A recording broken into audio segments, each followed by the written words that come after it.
செல்ல கண்ணு எங்க வீட்டு ராணி வர எல்லாம் வந்து பார்த்துக்குங்க.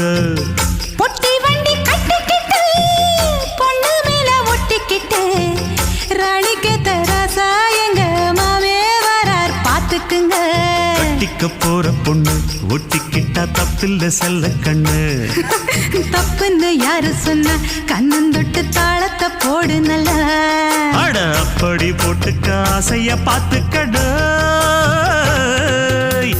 வண்டியில மாமன் பொண்ணு ஓட்டுறவன் செல்ல கண்ணு எங்க வீட்டு ராணி வாரா எல்லாம் வந்து பார்த்துக்குங்க.